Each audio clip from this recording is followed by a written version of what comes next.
I'm quite surprised that I'd never seen What a Girl Wants. Roughly when this was released in 2003, this would have been the exact kind of film I would have gone into the cinema to see or rented the VHS back in those glorious days.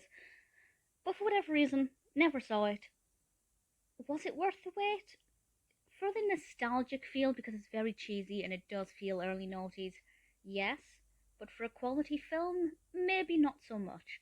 This was released, as I said, in 2003, directed by Denny Gordon, written by Jenny Bix and Elizabeth Chandler, based on the play The Reluctant Debutante by William Douglas Home. And I was quite surprised, because I knew nothing about this when going into it, I was quite surprised to learn that Colin Firth is in this.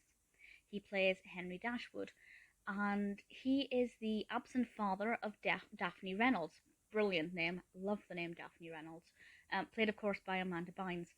And Daphne is an American.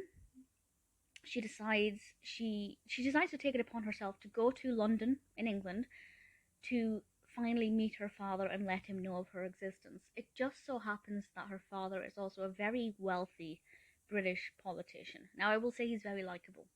Although he is a British politician, Colin Firth's character, Henry, is very likable straight away, and I warmed to him very quickly.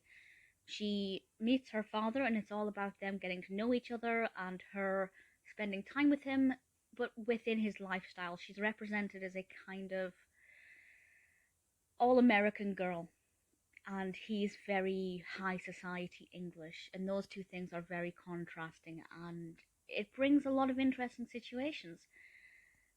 Henry, her father, is also engaged to be married to a very snooty woman who also has a stepdaughter, and needless to say, there are all kinds of problems arising. It's exactly what I had expected when I kind of started watching it and I realized what the premise was. It unfolded as predicted.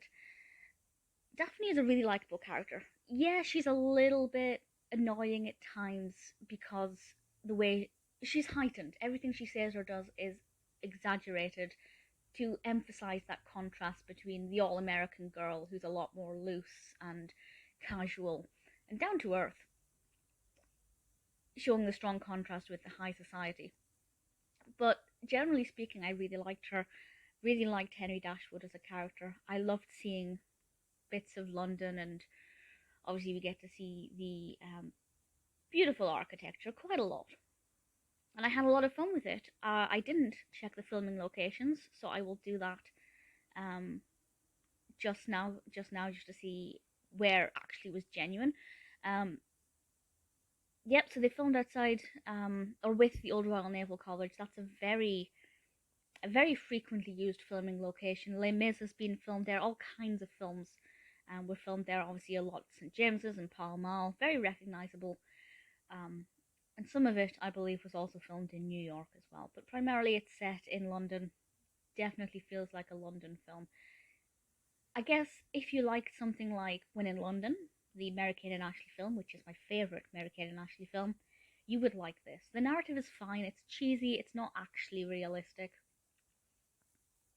But you can kind of suspend disbelief enough to get on with it. The characters are likable or love to hateable. It's not the most amazing film ever. It does feel nostalgic, even though I haven't seen it. But it's just got that early noughties teen film vibe to it, which is something that I love. But had I not kind of had that nostalgic connection with it, probably wouldn't be that good.